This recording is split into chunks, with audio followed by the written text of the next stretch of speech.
soit il continue à faire ce qu'il a fait pendant des années. Et les gars finissent par aboutir. Verse le sang, ce qui va nourrir le diable. Et eux-mêmes, puisqu'ils sont des sectaires, ils se nourrissent du sang qu'ils versent. Tue beaucoup de Camerounais. Tue Biya lui-même. Anéantissent sa famille. Et on se retrouve dans un scénario très compliqué. Une chose est sûre. Le Cameroun là, je suis là. J'ai les noms.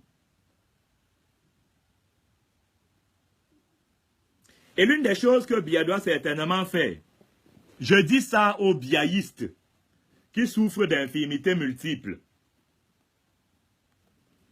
et qui sont eux aussi dans une bulle parce qu'ils n'arrivent pas à reculer.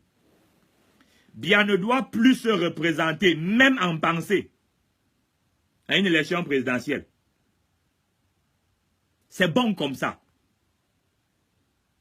La question n'est pas de savoir s'il faut que Biya se représente pour devenir président ou pas. La question est de savoir les conditions sous lesquelles il part, c'est tout.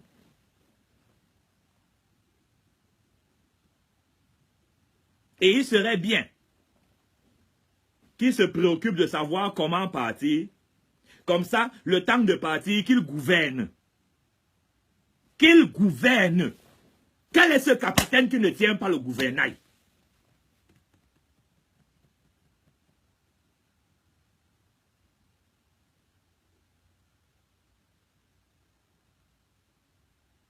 Ce que je vous dis, je vous assure que dans tout ce qui se passe actuellement, Biya a une carte à jouer. Il a une carte à jouer. Et il faut qu'il la joue. S'il n'accepte pas de la jouer, il y a un élément qui va jouer sur lui. Et je suis formel. Biya n'est vivant que parce que Dieu le veut. Et il est encore président de la République parce que Dieu le veut. S'il ne veut pas faire ce que Dieu attend de lui, que pour une fois, il gouverne le temps de partir, Dieu va trouver la formule pour anéantir les monstres qu'il a fabriqués là. Et les démons qui ont gouverné avec lui pendant 30 ans.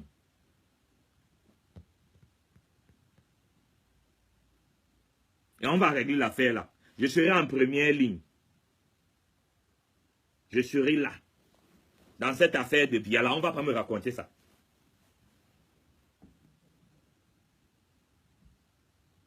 Ce n'est pas le bruit que les gars font souvent là. Vous allez me voir en première ligne. Parce que là, on est encore aux échauffements. On n'a pas encore réglé l'affaire là.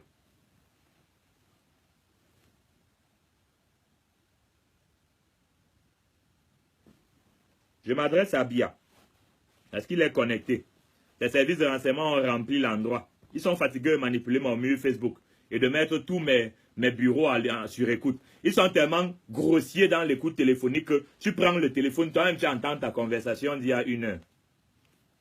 Tout le monde a eu cette expérience dans mes bureaux. On est sur écoute téléphonique. Mettez aussi les anges et les archanges sur écoute, les séraphins, les trônes. Il y a un niveau d'imbécilité, je ne sais pas comment faire avec les gens là. Tu mets un homme de Dieu sur écoute, tu vas écouter quoi?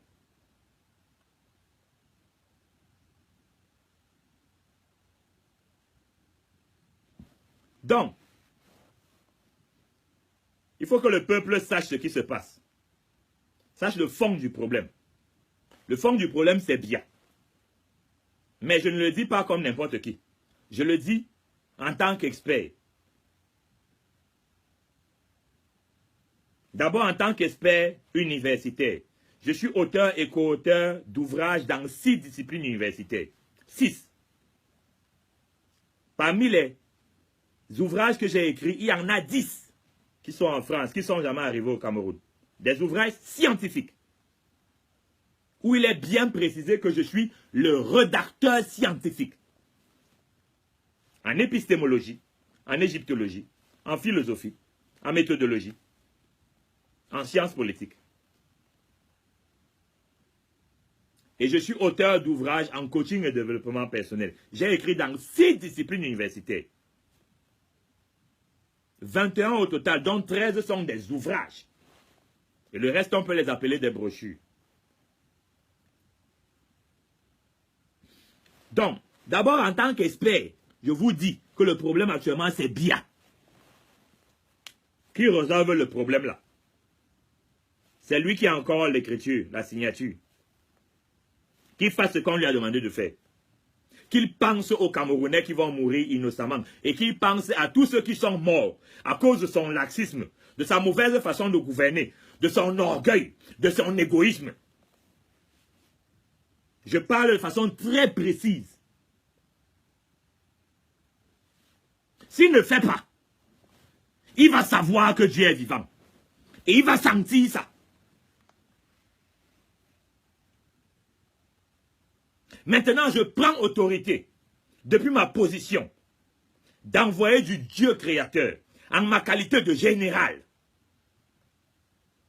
de l'Éternel des armées, pour dire à Biya qu'il n'y a pas d'échappatoire dans cette affaire. Le Cameroun est le siège depuis lequel le continent africain doit reprendre le contrôle de toute la planète. Donc, comme c'est lui qui est assis là-bas, et qu'il a pensé qu'il est très intelligent, il est trop malin, il peut dribbler tout le monde. Maintenant, ça a cuit. Qu'il joue sa partition. Parce que peu importe comment ça va se passer, avec ou sans lui, on va anéantir tous les monstres qu'il a fabriqués. Il y a une seule option pour les monstres qu'il a fabriqués, c'est se repentir. Qu'ils viennent donner leurs choses, on va brûler. Ils se repentent, ils font la conversion. Ils ne font pas ça. Ils vont voir que Dieu est le maître du temps et des circonstances. Qu'il est le tout-puissant. On va lui faire une version actualisée de la manière dont Moïse a anéanti Pharaon. Juste à titre d'échauffement. Et ça va rester dans l'histoire.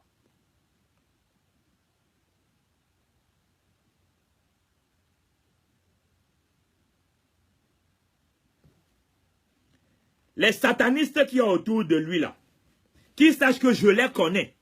On les connaît tous. Je suis seulement aux échauffements. Brûler leurs panthères, leurs serpents, tout ça là. C'est les échauffements. Je n'ai encore rien fait. Brûler leurs chauves-souris, leurs hiboux, brûler leurs trucs. Ça c'est rien. J'ai encore rien fait. On est aux échauffements pour vos cas. Vous ne vous repentez pas. Vous allez nous sentir. Tous les enfants que vous allez tuer là, que vous avez tués, vous allez sentir. Le sang humain que vous avez bu là, vous allez sentir qu'il y a l'autorité de Dieu en face. On va couper vos têtes, on va vous enterrer. Pour satanisme aggravé. Vous pouvez vous repentir, hein? Ce serait bien. Dieu efface les péchés. Ou bien continuez dans vos mauvais couloirs. Allez détruire les petites filles. Allez voler leurs organes. Continuez les trafics d'organes humains, d'ossements humains, trafic de drogue. Continuez.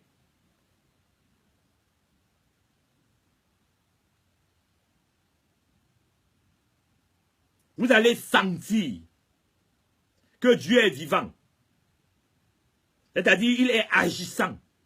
Vous avez fait le désordre longtemps, vous n'avez pas compris ce qu'on appelle la grâce. Il y a un temps pour toute chose. Il y a un temps.